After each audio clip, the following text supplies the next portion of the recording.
আওয়ামী লীগের ভাতৃপ্রতিম সংগঠন জাতীয় পার্টি জেপিকে নিষিদ্ধ করেছে অন্তর্বর্তী সরকার। একই সাথে সংগঠনটিকে নিষিদ্ধ সত্তা হিসেবে তালিকাভুক্ত করা হয়েছে।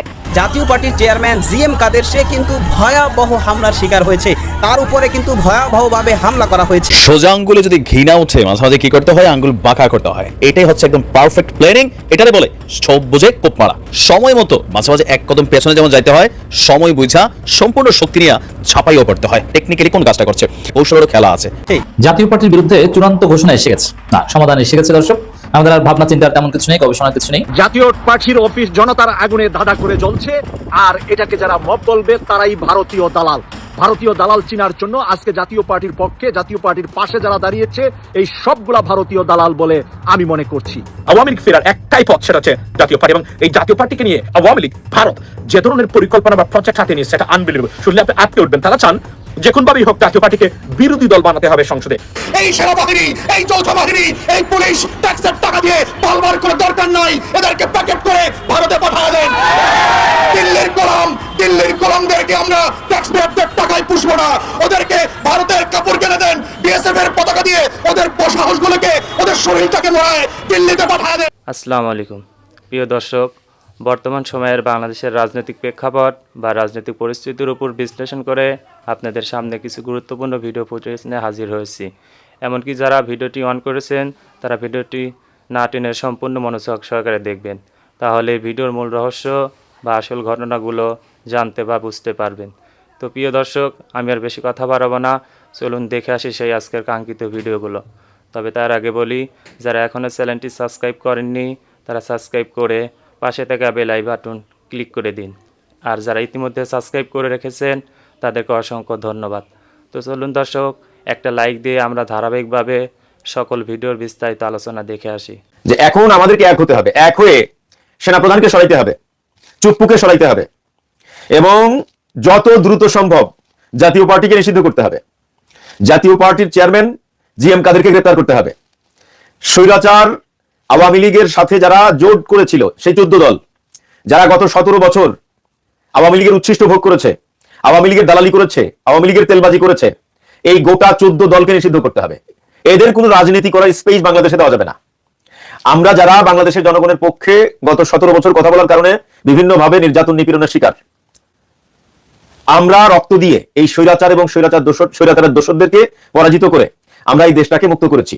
অতএব এই দেশে আমরা যারা স্বৈরাচার বিরোধী স্টেক হোল্ডার, আমরাই এদেশে রাজনীতি করব। স্বৈরাচারদের রাজনীতি করার কোনো স্পেস দেওয়া যাবে না। এই যে একটা শব্দ বারবার সামনে আনা হচ্ছে, ইনক্লুসিভ ইলেকশন, এই ইনক্লুসিভ শব্দটা ওদের জন্য প্রযোজ্য না। এই ইনক্লুসিভ শব্দটা ওদের জন্য প্রযোজ্য না। ইনক্লুসিভ মিনস বিএনপি, জামাত, এনসিপি, ইসলামী আন্দোলন বাংলাদেশ সহ গণ অধিকার পরিষদ, আরো অন্যান্য যে আমাদের স্টেক হোল্ডার আছে, আমরা সকলে মিলে এই নির্বাচনে অংশগ্রহণ করব। এই ইনক্লুসিভের সংজ্ঞা হচ্ছে এটা। কিন্তু কেউ যদি ইনক্লুসিভ মিনস আওয়ামী লীগকে নির্বাচনে আনার চেষ্টা করে, আওয়ামী লীগকে নির্বাচনে আনার বয়ান তৈরি করে, তাহলে সেখানে আমাদের কথা আছে, সেখানে আমাদের বক্তব্য আছে, সেখানে আমাদের না আছে। না, ইনক্লুসিভ মিনস ওইটা না। ইনক্লুসিভ মিনস আওয়ামী লীগ এবং আওয়ামী লীগের দোসররা নির্বাচনে আসতে পারবে না, সোজা হিসাব। অতএব জাতীয় পার্টিকে আওয়ামী লীগের মতো নিষিদ্ধ করতে হবে। অতএব আমি সরকারকে বলবো, সরকারকে অনুরোধ করব যে অতি দ্রুত জাতীয় পার্টিকে নিষিদ্ধ করতে হবে, অতি দ্রুত জিএম কাদেরকে গ্রেপ্তার করতে হবে। আর এটা বিএনপিকে বুঝতে হবে যে জাতীয় পার্টিকে নিষিদ্ধ করলে আপনারাই তো লাভবান হবেন, আপনারাই তো বেশি ভোট পাবেন। তাহলে আপনারা কেন জাতীয় পার্টির পক্ষে আওয়ামী লীগের পক্ষে দালালি করতেছেন কেন রে ভাই? আমি এই জিনিসটা বুঝি না। আপনারা জামাতকে বিরোধী দল হতে দেবেন না? হ্যাঁ, এ কোন রাজনীতি? জাতীয় পার্টি তো আমাদের স্বৈরাচার বিরোধী স্টেক হোল্ডার না, তারা স্বৈরাচারের দোষর। অতএব তাদেরকে রাজনীতি করার স্পেস দিতে হবে কেন? তাদের পক্ষে দালালি কেন করতে হবে? অন দ্য স্পট দেখা যাচ্ছে যে খুবই আক্রোশ নিয়ে সেনাবাহিনী এবং পুলিশ মিলে নুরু এবং নুরুর দলের অন্যান্য নেতাকর্মীদেরকে সাপের মতো পিটিয়েছে। তারপরে দুঃখজনক হলে সত্য যে বিএনপি এবং জামাত, আমি এই জায়গায় জামাতকেও দোষারোপ করব, বিএনপি এবং জামাত প্রথমে তাদের বিবৃতিতে কোথাও সেনাবাহিনীর কথা, পুলিশের কথা উল্লেখ করে নাই। পরবর্তীতে যদিও জামাত কিছুটা এডিট করেছে, আইন শৃঙ্খলা রক্ষাকারী বাহিনীর শব্দটা উচ্চারণ করেছে, এটাও আমি মনে করব যে এক ধরনের ছাড় দিয়ে এই শব্দগুলো প্রয়োগ করা হয়েছে। এই জায়গা থেকে আমাদেরকে বেরিয়ে আসতে হবে। আমাদের প্রশাসন, আমাদের সেনাবাহিনী ঢেলে সাজাইতে হবে। আওয়ামী লীগের দোষর যেগুলো আছে তাদেরকে ঝটিয়ে বিদায় করতে হবে। এই সব ক্লিয়ার। এতদিন অনেক হয়েছে। আমার মনে হয় এখন একটু ডক্টর মোহাম্মদ ইউনূসের একটু হিসাব নিকাশ করা দরকার।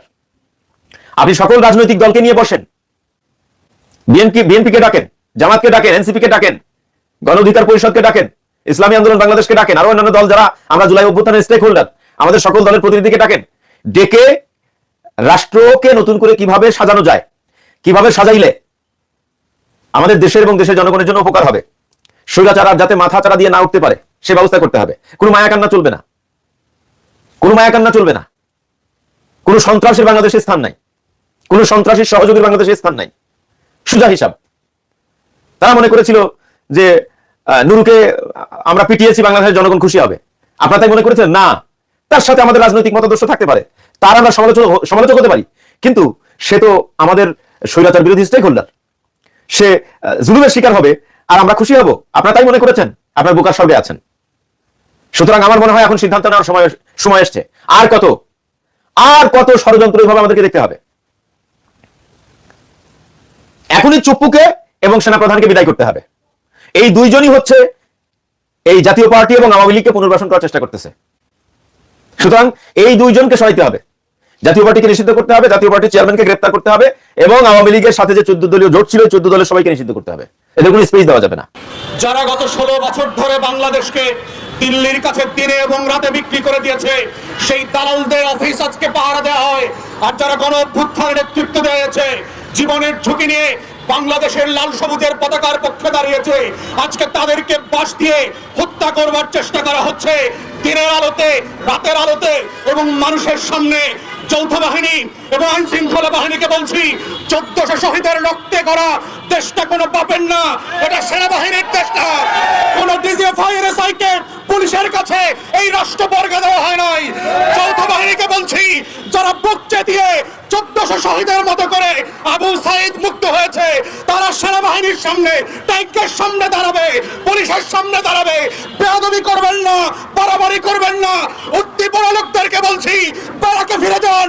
রাস্তায় রাজপথ রাজনীতি প্রজাতন্ত্রের কর্মচারীদের জন্য না, ট্যাক্স পেয়ারদের টাকায় যার উদ্দির পোশাক কেনা হয়, যেই পুলিশের বেতন দেওয়া হয়। আপনার কাজ আইন অনুযায়ী কাজ করবেন, ব্যারাকে থাকবেন, রাজনীতি করবেন না, রাজনীতির মধ্যে ইন্টারফেয়ার করবেন না। দিল্লির দাসত্ব কায়েম করবার জন্য, আওয়ামী লীগকে পুনর্বাসন করবার জন্য জাতীয় পার্টির উপরে সওয়ার হয়ে যেই নতুন আধিপত্যবাদের বিরুদ্ধে আপনারা পক্ষে দাঁড়িয়েছেন, বাংলাদেশের রাজনীতি রাষ্ট্রের বিপক্ষে দাঁড়িয়েছেন, 1400 শহীদের বিপক্ষে দাঁড়িয়েছেন, আপনাদের উপরে সেই মনিউ যৌথ বাহিনী এবং পুলিশ। বাংলাদেশে গণ অভ্যুত্থান হয়ে যাওয়ার পরেও এত বড় দুঃসাহস এই বাহিনীগুলোর কোত্থেকে আসে? পুলিশের এত বড় সাহস কোত্থেকে আসে? সেনাবাহিনীর এত বড় সাহস কোত্থেকে আসে? তারা কি গত বছর কোনো শিক্ষা নেয় নাই যে বাংলাদেশের জনগণ যারা জেগে উঠেছে, যারা এখনো প্রতিদিন এবং প্রতি রাতে এই দেশের স্বাধীনতা এবং সার্বভৌমত্বকে পাহারা দিচ্ছে, তারা যৌথ বাহিনীর ট্যাঙ্কের সামনে দাঁড়াবে? আপনারা যদি আমাদেরকে শত্রু বানান, আপনাদের সার্বভৌমত্বের পোশাক এই দেশের মানুষ কেড়ে নেবে, ছুঁড়ে ফেলে দেবে। এই সেনাবাহিনী, এই যৌথ বাহিনী, এই পুলিশ ট্যাক্সের টাকা দিয়ে পালবার কোনো দরকার নাই। এদেরকে প্যাকেট করে ভারতে পাঠিয়ে দেন। দিল্লির গোলামদেরকে আমরা ট্যাক্স পেয়ারদের টাকায় পুষবো না। ওদেরকে ভারতের কাপড় কিনে দেন, বিএসএফ এর পতাকা দিয়ে ওদের সাহসগুলোকে, ওদের শরীরটাকে মোড়ায় দিল্লিতে পাঠিয়ে দেন। আমরা আজাদির বাংলাদেশে কোনো গোলামকে প্রজাতন্ত্রের কর্মচারী হিসেবে দেখতে চাই না। তাই আমাদের দাবি খুব পরিষ্কার।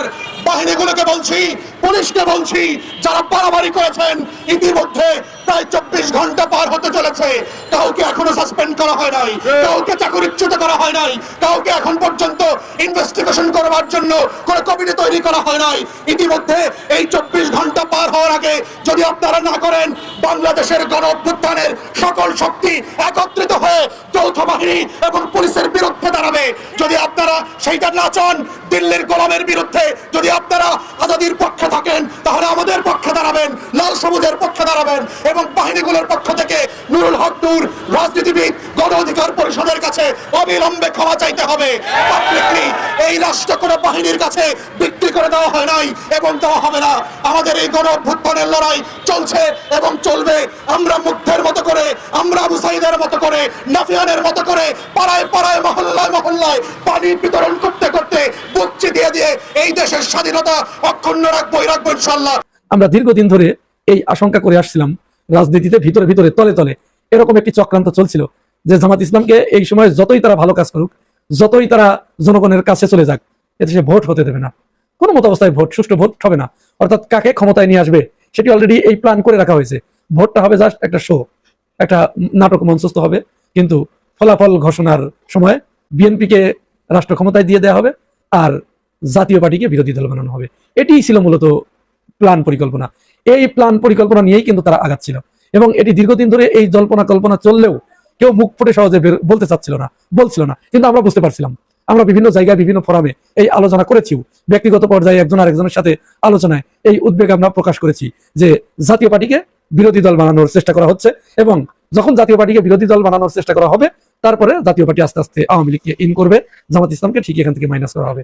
কারণ এখন যে পরিস্থিতি, যদি সুষ্ঠু ভোট হয় তাহলে জামাত ইসলাম যে সংখ্যাগরিষ্ঠতা পাবে এটা কিন্তু কোনো সন্দেহ নেই এবং এই কারণেই কিন্তু মূলত পিআর পদ্ধতিতে যেতে চাচ্ছে না কেউ, কারণ পিআর পদ্ধতিতে গেলেও জামাতের জয়লাভের একটা বড় সম্ভাবনা রয়েছে। এখন এই জাতীয় পার্টিকে যে বিরোধী দল বানানোর যে পরিকল্পনা করা হয়েছে এটি ফাঁস হলো কিভাবে? এই গণ অধিকার পরিষদের রাশেদ খান তিনি আজকে পরিষ্কার করে বলে দিয়েছেন, তারা চাচ্ছিল জাতীয় পার্টিকে প্রধান বিরোধী দল বানাতে। তাদের এই পরিকল্পনায় প্রথম যে ব্যবচ্ছেদ ঘটে, প্রথম যে আঘাতটা আসে সেটি গণ অধিকার পরিষদের পক্ষ থেকে, অর্থাৎ নুরুল হক নুরুর পক্ষ থেকে।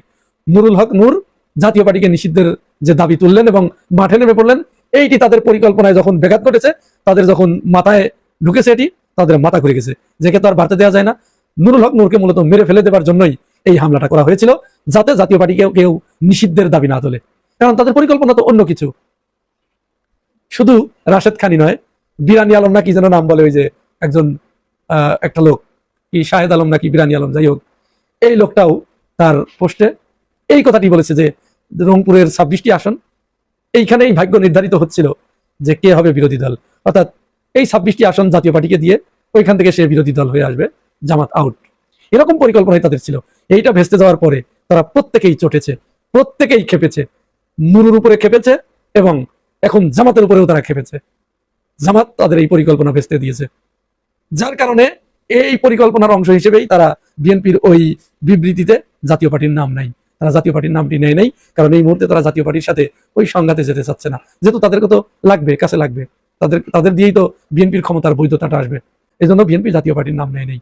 আর সেনাবাহিনী এরা তো ভিতর থেকেই চক্রান্ত করেছে, তাদেরই পরিকল্পনায়, বিশেষ করে সেনা প্রধানের একক সিদ্ধান্ত এটি যে জাতীয় পার্টিকে তিনি এখানে আসবেন, তার মাধ্যমেই রিফাইন্ড আওয়ামী লীগকে এখানে পুনর্বাসিত করা হবে।